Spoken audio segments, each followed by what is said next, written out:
I've wanted to make this video for a long time. This is the ultimate motorbike, mountain bike, track day, van conversion, mega build video, and it's going to involve you.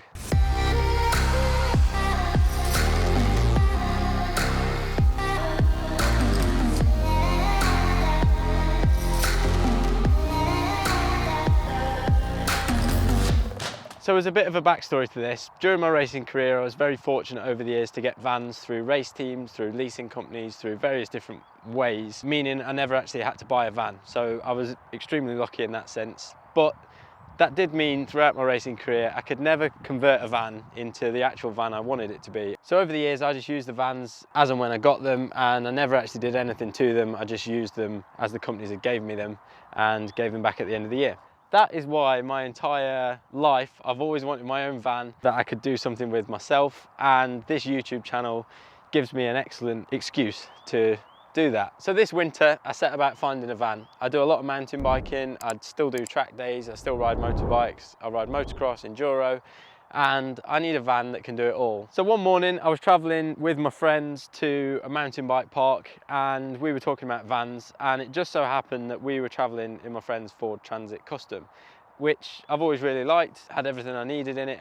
His van has heated seats, Apple CarPlay, cruise control, and that was all I kind of wanted in my van.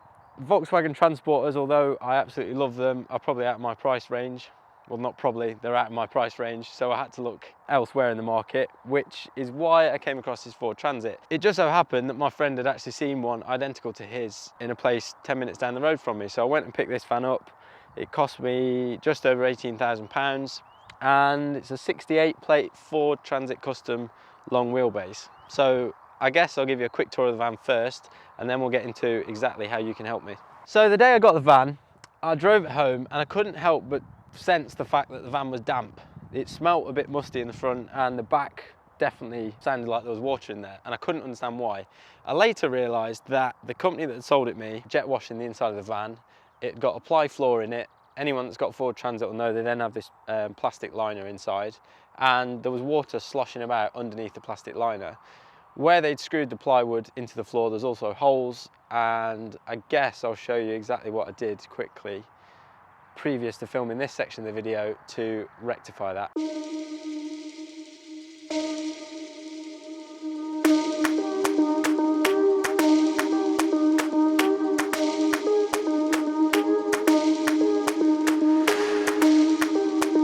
So after stripping the ply floor out and then taking the plastic liner out the back, I was left with a bare metal surface in the bottom of the van. The other reason for getting this van, which I forgot to mention earlier, is that between me, my dad and my brother, we've only ever had one van between us. At the most we've had two, and there's always someone that's short of a van.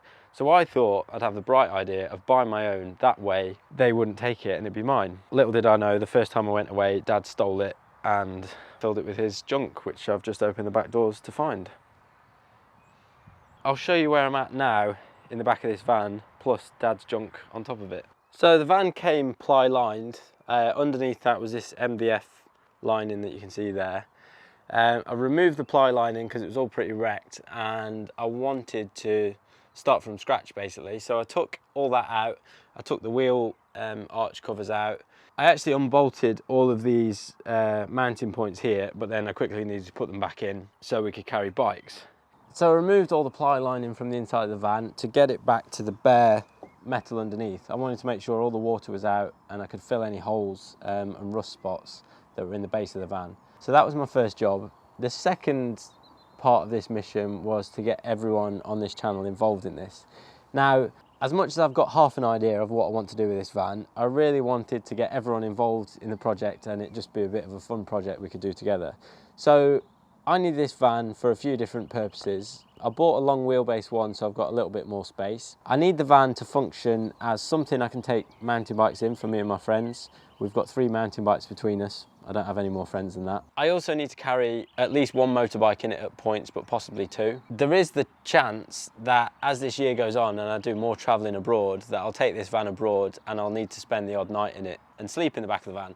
So I don't want to go as far as putting a bed in it, but I want somewhere where it's comfortable that I can chuck a sleeping bag and some form of mattress in and sleep in the back of the van as well. That is where I really want everyone's ideas, comments and suggestions. to see where I go with this van build. In the process of me getting this van, I've quickly got in touch with a few companies and they're very exciting partners. So one of the companies that I'm very excited to partner with on this project is called Tainer Batteries. And Tainer, if you go on their website, are an electrical component supplier, I guess. They do all sorts of different components, from car batteries to leisure batteries to motorbike batteries to motorbike cleaning products and oils.